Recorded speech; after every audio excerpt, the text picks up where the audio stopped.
মক্কার পথে যাত্রা 419 যাত্রী নিয়ে জেদ্দায় গেল বাংলাদেশ বিমানের প্রথম ফ্লাইট। মুসল্লিদের সঙ্গে দায়িত্বশীল আচরণের আহ্বান ধর্মমন্ত্রীর।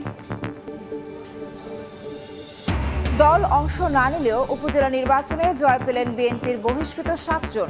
একতরফা নির্বাচনে জনগণের অধিকার প্রতিষ্ঠা হয়নি বলছেন কেন্দ্রীয় নেতারা। ভুলে ভরা পাঠ্য বই, ষষ্ঠ থেকে নবম শ্রেণীর 31 বইয়ে 147টি অসঙ্গতি। চট্টগ্রাম বিশ্ববিদ্যালয়ে ভর্তি শিক্ষার্থীদের ডোপ টেস্ট টাকা দেবে কে হয়নি সিদ্ধান্ত। সময় সংবাদের সঙ্গে আছি আমি নাবিলা সোহার। শুরু হলো হজ যাত্রা। সকাল 7টা 20 419 যাত্রী নিয়ে শাহজালাল আন্তর্জাতিক বিমানবন্দর থেকে জেদ্দার উদ্দেশ্যে ছেড়ে গেছে বাংলাদেশ বিমানের প্রথম ফ্লাইট। উদ্বোধনী অনুষ্ঠানে ধর্মমন্ত্রী জানান, হজ যাত্রীদের যাত্রা স্বস্তিদায়ক করতে সব ধরনের ব্যবস্থা নেওয়া হয়েছে। দুই টুকরো সাদা কাপড়ে নিজেকে ঢেকে আল্লাহর ঘরের দিকে যাত্রা।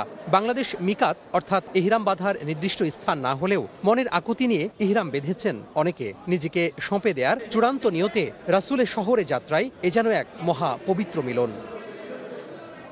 রাজধানীর আশকোনা হজ ক্যাম্পে প্রথম দিনেই তাসবিহ হাতে কেউ করছেন ইবাদত, কেউ আবার মুয়াল্লিমের অধীনে হজের টুকিটাকি বিষয়াদি রপ্ত করছেন। হজের প্রথম দিনের যাত্রী হতে পেরে নিজেকে সৌভাগ্যবান মনে করছেন অনেকে। এক জীবনে স্বপ্ন দেখা হজে যাওয়ার এ যাত্রা সফল হওয়ার জন্য দোয়া চান সৃষ্টিকর্তার কাছে। মুসলিম জাহানের জন্য শান্তি নিয়ে আমার নিজের জন্য শান্তি, আত্মীয় স্বজন, মা বাবা মারা গেছে, সবার জন্যই চাইবো। আল্লাহর ঘরে যাওয়া এটা যে কত বড় একটা নিয়ামত সেটা আমি বলে বোঝাতে পারবো না। আল্লাহর কাছে সর্বপ্রথম আমি এবং আমার মুসলিম সারা বিশ্বের মুসলিম ভাই যাতে নাজাত পায়, জান্নাতে পায়, এই হিসাবে সবার জন্য দোয়া করব। আমি প্রথম দিনের হজযাত্রী হিসেবে আমি যেতে পারছি, আমার খুবই ভালো লাগছে। নিজেদের জন্য দোয়া করব, আত্মীয় স্বজনের দোয়া করব, বাংলাদেশের মানুষের জন্য দোয়া করব। ফিলিস্তিনিদের হেফাজত করুক এবং যারা আগ্রাসন চালাচ্ছে তাদেরকে হেদায়েত দান করুক। ব্যাগেজ দেওয়ার পর ইমিগ্রেশন দাঁড়াইছি এবং এখন পর্যন্ত সুষ্ঠু, স্বাভাবিক, সুন্দরভাবে আমরা বুঝতে পেরেছি। 419 জন হজযাত্রী নিয়ে বৃহস্পতিবার সকাল 7টা 20 হযরত শাহজালাল আন্তর্জাতিক বিমানবন্দর থেকে জেদ্দার উদ্দেশ্যে ছেড়ে যায় বাংলাদেশ বিমানের প্রথম ফ্লাইট। এর আগে ভোর রাত 4টা 5 409 মুসল্লিকে নিয়ে ছাড়ে সৌদি এয়ারলাইন্সের একটি ফ্লাইট। প্রথম ফ্লাইটের উদ্বোধন উপলক্ষে আয়োজিত অনুষ্ঠানে ধর্ম প্রতিমন্ত্রী হজযাত্রীদের কোনো সমস্যা যেন না হয় তা দেখভালে নির্দেশনা দেন। আমাদের হজযাত্রীদের অনেকেই আছে যারা জীবনে প্রথমবার বিমানে চড়ছেন, তাদেরকে সর্বোত্তমভাবে সাহায্য করতে হবে।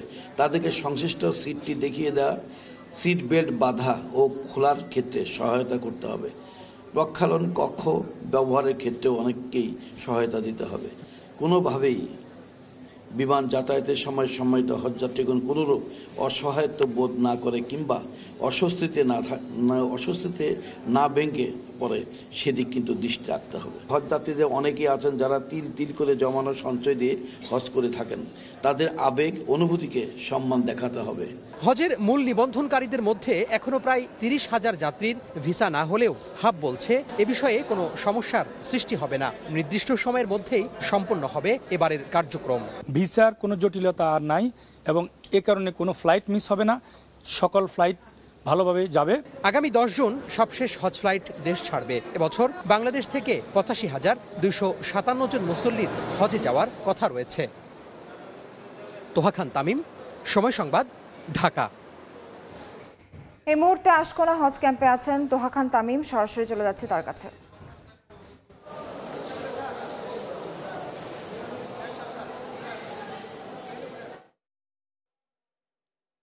আল্লাহ তালার মেহমানদের আল্লাহ তালার ঘরের মেহমানদের যে পদচারণা, সেই পদচারণা এখন মুখর আশকোনার হজ ক্যাম্প। এবং আমরা দেখতে পাচ্ছি যে এই হজ ক্যাম্পে এখন শেষ মুহূর্তে যে প্রস্তুতি ফ্লাইটে ওঠার আগে সেটি চলছে। একটু দেখাতে চাই যে আমার পেছনে বেশ বলা যায় যে যারা হজে গমনেচ্ছু, যারা হজে যেতে চান, ইতিমধ্যে নিয়ত করেছেন, সব প্রস্তুতি সম্পন্ন করেছেন, নারী পুরুষ সবাই মিলে কিন্তু এখন দেখতে পাচ্ছি যে শেষ মুহূর্তে যে প্রস্তুতি, সেই প্রস্তুতি কিন্তু সারছেন। আর কিছুক্ষণ পরে ফ্লাইনাস এয়ারলাইন্সের একটি ফ্লাইট রয়েছে দুপুর 1টায়, যেটি ছেড়ে যাবে 330 জন যাত্রী নিয়ে। সেই ফ্লাইটের জন্য যে প্রস্তুতি, সেই প্রস্তুতি এই মুহূর্তে আসলে চলছে। একটু বলে রাখি দর্শক, সেটি হচ্ছে একটু বলে রাখি দর্শক, সেটি হচ্ছে যে মোট 3টি এয়ারলাইন্সের মাধ্যমে কিন্তু এই যে হজ যাত্রীদের যে আনা নেওয়ার বিষয়টি সেটি আসলে দেখভাল করা হচ্ছে। একটি বিমান বাংলাদেশ এয়ারলাইন্স, যেটি বলা যায় যে মোট যে নিবন্ধনকারী অর্থাৎ বাংলাদেশ থেকে যে হজে মোট যতজন যাবেন তার প্রায় 50% কিন্তু বিমান বাংলাদেশ এয়ারলাইন্স বহন করবে, এবং বাদ বাকি যে 50% সেই দুটি এয়ারলাইন্স অর্থাৎ সৌদি এয়ারলাইন্স এবং ফ্লাইনাস এয়ারলাইন্সের তারা বহন করবে।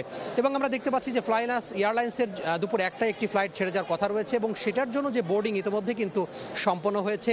ইমিগ্রেশন সহ অন্যান্য যে কাস্টমসের যে বিষয়গুলো, অন্যান্য যে বিষয়াদি রয়েছে, আনুষ্ঠানিক বিষয়াদি রয়েছে, সেই ক্লিয়ারেন্সের যে বিষয়টি রয়েছে সেই বিষয়াদি কিন্তু ইতিমধ্যে সম্পন্ন হয়ে গেছে। এবং এই মুহূর্তে আসলে যারা হজযাত্রী রয়েছেন তারা আসলে অপেক্ষা করছেন এবং তারা উদ্গ্রীব হয়ে আছেন যে আল্লাহর ঘরে তারা কখন পৌঁছাবেন। লাব্বাইক আল্লাহুম্মা লাব্বাইক ধ্বনি দিবেন, সৃষ্টিকর্তাকে বলবেন যে হে আল্লাহ, আমি উপস্থিত হয়েছি তোমার দরবারে, তুমি আমাকে ক্ষমা করো, আমার দেশকে ক্ষমা করো, আমার জাতিকে ক্ষমা করো, সমস্ত মুসলিম উম্মাকে তুমি ক্ষমা করো। এভাবেই কিন্তু তাদের যে মনের আকুতি, সেই আকুতি তারা ঢালবেন। সেটির জন্য কিন্তু বলা যায় যে ধর্মপ্রাণ মানুষ যারা রয়েছেন তারা উদ্গ্রীব হয়ে আছেন। এবং সর্বোপরি যারা এখানে হজযাত্রী, হজে গমনোচ্ছুক যারা যাচ্ছেন তারা বলছেন যে মূলত আসলে নিজেদের যে স্বীয় পাপ, সেই পাপ থেকে ক্ষমার জন্য মূলত তারা হজ করবেন, এবং মূলত দেশ ও জাতির কল্যাণের জন্য, সমাজ যাতে ভালোভাবে হয়, এই দেশ যাতে ভালোভাবে চলে। এবং আরেকটি প্রসঙ্গ তারা তুলছেন যে ফিলিস্তিনে যে তারা যে ইসরায়েলের যে নির্যাতনের শিকার হচ্ছে, বর্বর নির্যাতনের শিকার হচ্ছে, সেটির জন্য কিন্তু তারা দোয়া করছেন যাতে করে তারা সেই নির্যাতন থেকে তারা যেন মুক্তি পায়। তো এই ছিল আশকোনা হজ ক্যাম্প থেকে আমার হাতে সব শেষ। জাতীয় নির্বাচনের পর উপজেলাতেও ভোট বর্জন করেছে বিএনপি। তবে গতকালের নির্বাচনে জয়ী হয়েছেন বিএনপি থেকে বহিষ্কৃত 7 নেতা। এদিকে বিএনপি কেন্দ্রীয় নেতারা বলছেন জনগণ এই সরকারের ওপর আস্থা হারিয়েছে বলেই কোনো নির্বাচনে যাচ্ছেন না তারা। কেন্দ্রীয় সিদ্ধান্তেই অংশ নেয়নি দলটি। নেতারা হুঁশিয়ারি দিয়ে বলেছেন যারাই নির্বাচনে অংশ নেবেন তাদের বিরুদ্ধে কঠোর হবে বিএনপি। আহমেদ সালেহিনের রিপোর্ট। বর্তমান সরকারের অধীনে সুষ্ঠু নির্বাচন সম্ভব নয়, তাই তত্ত্বাবধায়ক সরকারের দাবিতে দ্বাদশ জাতীয় সংসদ নির্বাচন বর্জন করেছিল বিএনপি। তারই ধারাবাহিকতায় উপজেলা নির্বাচনও বয়কটের ঘোষণা দিয়ে মাঠ থেকে সরে যায় দলটি। বুধবার প্রথম ধাপের নির্বাচন অনুষ্ঠিত হওয়ার পরই এ নিয়ে বেশ সরব দলটির সিনিয়র নেতারা। উপজেলা নির্বাচনে অংশ নেয়া নিয়ে আগের যুক্তিতেই অনড় রয়েছেন বিএনপির নেতারা। বলছেন একতরফা নির্বাচনে জনগণের অধিকার প্রতিষ্ঠা হয় না বলেই সব নির্বাচনই বর্জন করছেন তারা।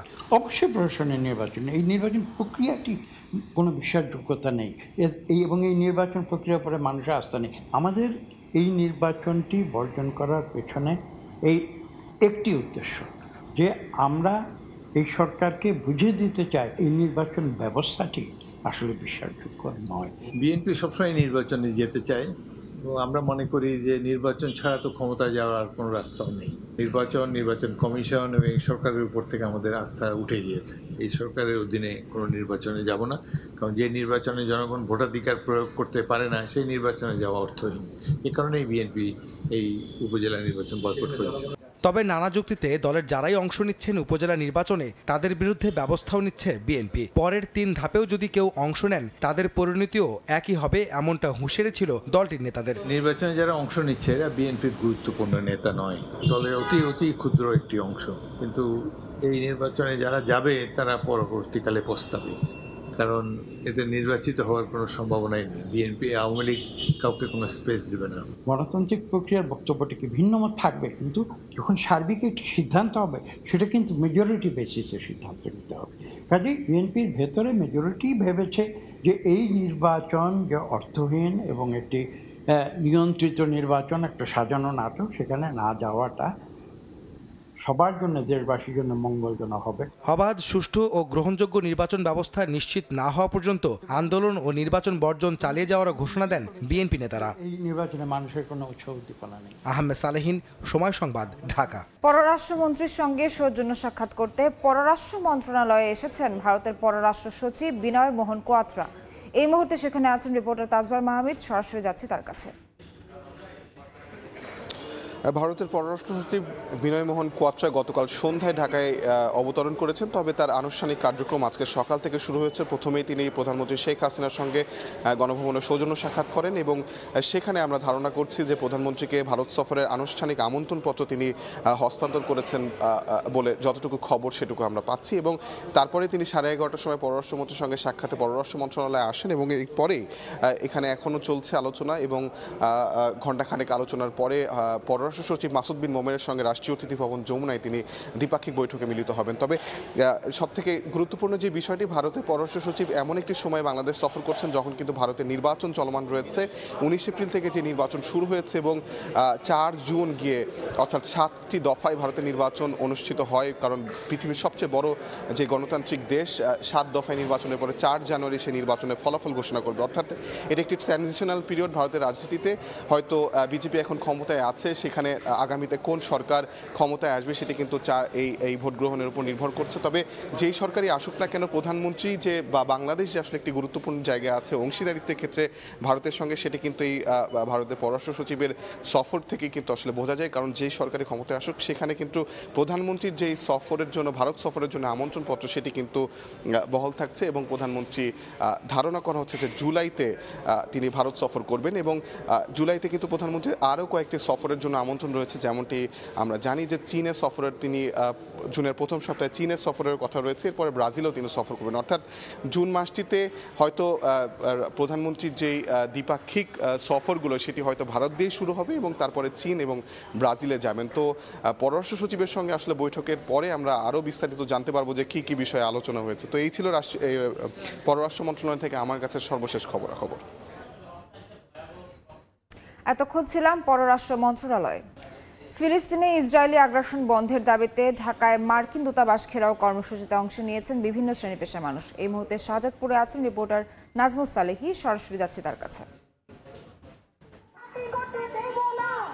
সারা বিশ্বের মতো বাংলাদেশের মানবতাবাদী রয়েছেন, তারাও কিন্তু ইসরায়েলি আগ্রাসনের বিরুদ্ধে রাস্তায় নেমেছেন এবং সকালবেলায় ঢাকায় যে আমেরিকার রাষ্ট্রদূতের দূতাবাস রয়েছে সেটি আসলে ঘেরাও একটি কর্মসূচি ছিল এবং সেটি আসলে আসার পথে এখানে এসে মাঝপথে এটিকে থামিয়ে দেওয়া হয়েছে পুলিশের পক্ষ থেকে এবং রাস্তায় অবস্থান নিয়ে এখানে বিভিন্ন ধরনের প্রতিবাদী গান এবং হচ্ছে যে প্যালেস্টাইনের স্বাধীনতার পক্ষে এখানে স্লোগানে মুখর করে তুলেছেন বাংলাদেশের ছাত্র জনতা এবং তার সাথে যোগ হয়েছেন বিভিন্ন শ্রেণী পেশার মানুষ। এখানে যেমন শিল্পী, গায়ক, আর্টিস্ট থেকে শুরু করে বিভিন্ন শ্রেণী পেশার মানুষ এখানে আছেন এবং তারা স্লোগানে ফিলিস্তিনের স্বাধীনতার দাবি করছেন এবং ফিলিস্তিনের বর্বর হত্যাযজ্ঞের পেছনে আমেরিকার যে সমর্থন তার নিন্দা জানাচ্ছেন এবং বলছেন যে দ্রুত এই যুদ্ধ বন্ধ করতে হবে, ফিলিস্তিনে শিশু হত্যা বন্ধ করতে হবে, ফিলিস্তিনে গণহত্যা বন্ধ করতে হবে এবং ফিলিস্তিন এই সমাধান তারা একমাত্র দেখছেন যে একটি স্বাধীন ফিলিস্তিনি রাষ্ট্র গঠনের।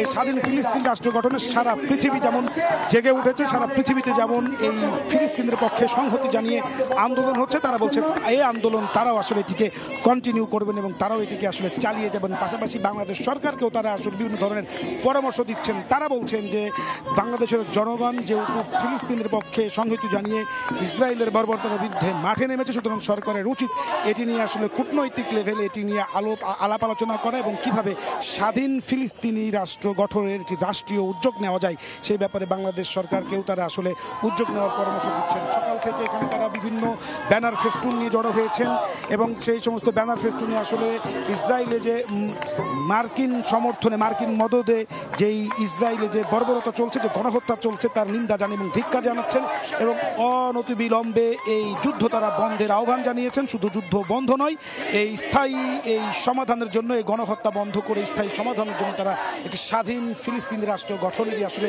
দাবি জানিয়েছেন এবং তারা বলছেন এই পৃথিবীর যে মানবতা বিরোধী এবং এখানে যে মানবতা লঙ্ঘন হচ্ছে তারা সুষ্ঠু তদন্ত করে আসলে এটিকে আইনের আওতায় আনার দাবি জানাচ্ছেন এবং এটি স্থায়ী সমাধানে একমাত্র ফিলিস্তিনের স্বাধীন রাষ্ট্র গঠনের প্রতি তারা জোর দিচ্ছেন এবং সেই দাবি যতদিন বাস্তবায়ন না হবে তারা সারা পৃথিবীর মতো ঢাকার রাস্তাতেও তারা মানবতাবাদীরা থাকবেন বলে বলছেন। এই ছিল এখান থেকে সর্বশেষ।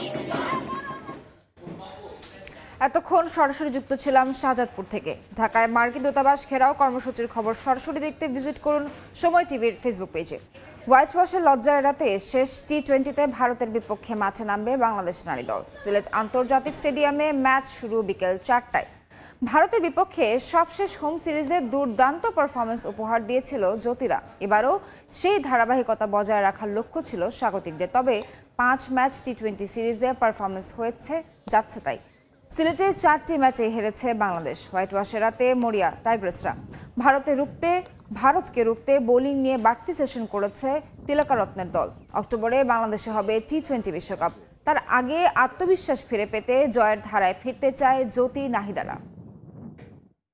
এ পর্যায়ে শীর্ষ সংবাদগুলো জানিয়ে দিচ্ছে আরেকবার। মক্কার পথে যাত্রা, 419 যাত্রী নিয়ে জেদ্দায় গেল বাংলাদেশ বিমানের প্রথম ফ্লাইট। মুসল্লিদের সঙ্গে দায়িত্বশীল আচরণের আহ্বান ধর্মমন্ত্রীর। এবং দল অংশ না নিলেও উপজেলা নির্বাচনে জয় পেলেন বিএনপির বহিষ্কৃত 7 জন।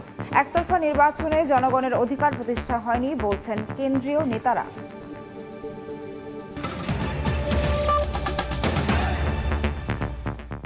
এই ছিল সময় সংবাদে। খেলার সময়ের সঙ্গে থাকবেন সহকর্মী মাকসুম আলম খান। সোহার, ধন্যবাদ আপনাকে। নানা প্রান্তের খেলাধুলার খবর নিয়ে যুক্ত হব আপনাদের সঙ্গে মাকসুম আলম খান।